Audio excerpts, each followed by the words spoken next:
I hope you're looking forward to The Witcher Season 4 as much as I am, which is to say probably not at all. Seriously, is anyone actually planning to watch it at this point? Because calling the show a disaster is like calling a dragon a bit moody. I genuinely have no clue who Netflix is still making this for. Maybe they're doing it for the memes, or just to troll the fans. Because really, what other reason could there be? Just look at the numbers. The first teaser is drowning in dislikes and angry comments. The series has burned through nearly $1 billion, lost its lead actor, the only one keeping the sinking ship afloat, and its ratings have been dropping faster than Geralt's patience at a Bard convention. It's no longer a flagship show. It's a background filler, the kind Netflix keeps around so there's something to play while you fold laundry. So the question stands, why even bother? The Witcher is a textbook example of how greed, disrespect for the source material, and the desperate urge to modernize the story can take a promising franchise and turn it into a cautionary tale. And yet here we are. After years of decline, Cavill's exit, collapsing ratings, and endless debates about whether The Witcher should even continue, Netflix decided, screw it, let's make another season.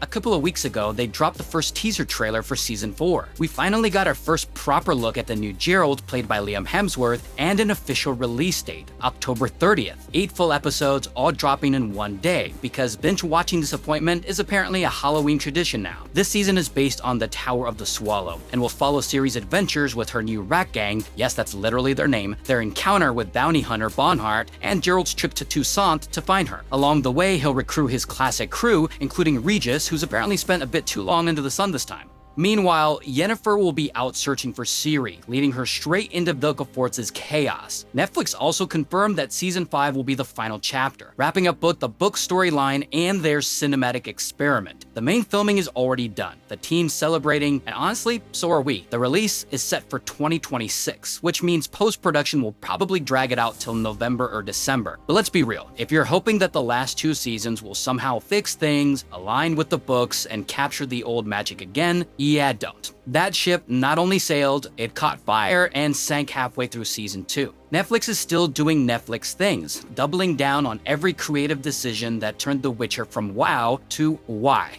For example, in Season 4, we'll apparently see a deeply tanned Regis, which, considering he is supposed to be an undead vampire, is quite the biological miracle. On top of that, expect several non-canon deaths affecting both Witchers and sorceresses. So if you thought your favorite characters were safe, surprise, they're not. Season 5 isn't stopping there either. Nilfgaard's General Menno Cohorn will reportedly return as a woman. Yep, Mina Cohorn. Because why not? Consistency is for lesser mortals. It's honestly beyond saving at this point, and the audience knows it. The new teaser's been out for 2 weeks and racked up about 28,000 likes versus 138,000 dislikes on over 2 million views. Not the worst in Netflix history, but given this show's reputation, it's like watching a slow-motion car crash that somehow keeps getting sequels. The first season teaser had its fair share of criticism too, but even that one got 500,000 likes and only 70,000 dislikes. That's a 10-to-1 ratio, practically glowing compared to this. Just to make sure I wasn't losing my mind, I checked out a fan-made trailer for Season 4. Guess what? That one got hammered with dislikes too, and the poor guy actually put an effort. Unlike Netflix, which just spliced together clips of sad Geralt and moody lighting. Let's face it, the Witcher franchise has been surrounded by a massive storm cloud of negativity, and most of it self-inflicted. Between the questionable writing, the bizarre creative choices, and a showrunner's apparent vendetta against the source material, Netflix managed to take one of the most beloved fantasy worlds and turn it into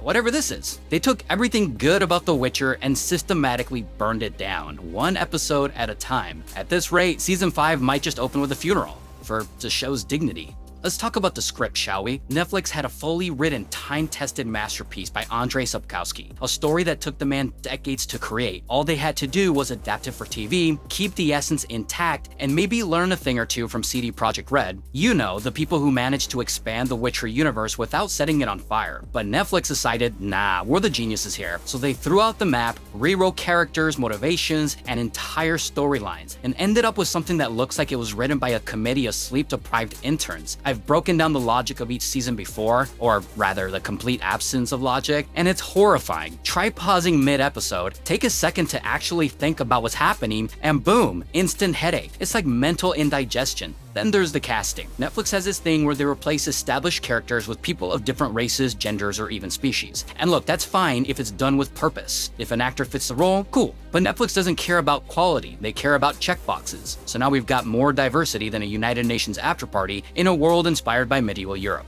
And the ironic part, Sapkowski's books already had strong, complex female characters. Calanthe, Ciri's grandmother, and Queen Maeve, who's supposed to appear this season, are literal powerhouses. But instead of focusing on their stories, Netflix decided, you know what this show needs? More agenda, less plot. And in the process, they've gutted the soul of The Witcher. Even the few good ideas they had, like some well-choreographed fight scenes or cool lore moments about elder blood being used for Witcher mutations, were buried. Remember Roach's emotional scene? That was actually Cavill's idea. Or that clever sequence showing a fight from multiple perspectives. Pure gold. Heck, even Jaskier's annoyingly catchy song had charm. But rather than building on what worked, showrunner Lauren Hissrich seems determined to destroy everything that doesn't make her personally laugh maniacally in a dark room. At this point, it's obvious Hissrich wasn't making The Witcher for fans of the books or games, which is bizarre because, that's the entire audience. Instead, she aimed for a modern, progressive, and kinda clueless crowd, people who tune in for identity politics and shirtless Henry Cavill scenes while doing laundry. The problem? That audience doesn't stick around. By the middle of season 3, viewership had dropped by 60%, and Netflix quietly realized they lost both the hardcore fans and the casual ones. The result? 5 seasons instead of the originally planned 7 or 8.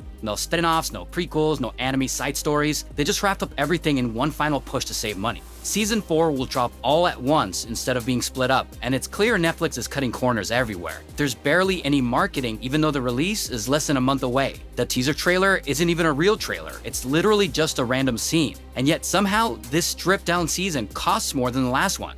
Let that sink in. Season 1 cost $92 million. Seasons 2 and 3 around $175 million each. And Season 4, a whopping $221 million. For what? Liam Hemsworth is cheaper than Cavill. They filmed a lot in cheaper locations. Half the sets were reused from the Rat Gang storyline. Marketing budget? Basically zero. And yet, the bill somehow exploded. Sure, inflation and the Hollywood strikes might have had an effect, but if these numbers include Season 5's production, then congratulations. Netflix just spent nearly $1 billion total on The Witcher and its spin-offs. $1 billion. That's Game of Thrones level money for CW level writing. It's actually mind-blowing that with that much cash, they managed to create something this bland. This might go down as one of the most expensive flops in streaming history. And honestly, neither Season 4 nor 5 will fix anything. The long delay, Cavill's exit, and the total lack of hype are a death sentence. Sure, The Witcher is still a big name, and the franchise will continue to generate some views just by existing, especially as new games or books release. But make no mistake, this is a dead horse, and Netflix is just dragging it to the finish line out of pure stubbornness. And here's the real question. Where did that $1 billion actually go? Are we talking catastrophic mismanagement, or did someone, pocket a little side quest reward along the way? There are even rumors floating around about an internal investigation inside Netflix over the project's finances. So yeah, Lauren, where's the money, Hissrich? So Netflix finally decided to tell us why Henry Cavill left The Witcher. According to showrunner Lauren Hissrich, he just had other roles planned. Yeah, sure, that's adorable, because obviously that's not the whole story, it never is. The truth is a bit more complicated. Yes, he had other offers, yes, the paycheck wasn't great after the show's viewership tanked, but the main reason? Henry Cavill was literally the only person on set who actually gave a damn about The Witcher. He read the books, he played the games, he fought for Geralt, arguing with the writers and directors to stay closer to Sapkowski's world, and in return,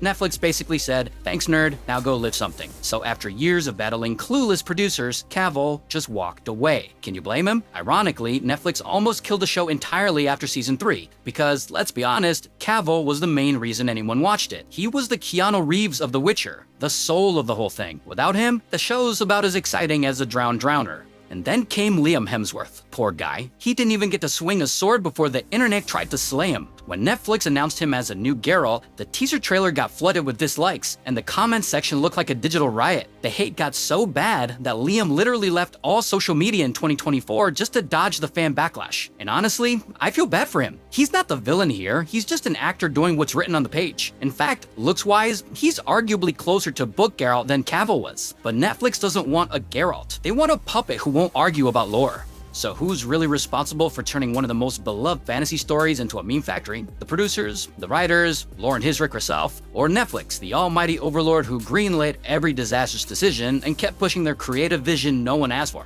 Honestly, at this point, probably all of them, because The Witcher has become one of the biggest entertainment failures of the decade, a case study in how to turn passion and potential into corporate sludge. Henry Cavill's departure wasn't just an actor leaving a show, it was a symbolic funeral for the entire project. Netflix will still drag it through 2 more seasons because, well, sunk cost. But when the credits roll on season 5, I doubt anyone will shed a tear, except maybe the CGI budget team. Maybe someday we'll see a proper reboot, maybe even by CD Projekt Red themselves. Until then, all we can do is watch the circus burn down and remember the Geralt who actually cared. Thanks for watching. Hope you learned something new, or at least had a good laugh at Netflix's expense. Drop a like if you survived all 3 seasons, and let me know in the comments, was Cavill's departure the death of The Witcher, or was it already dead when he left?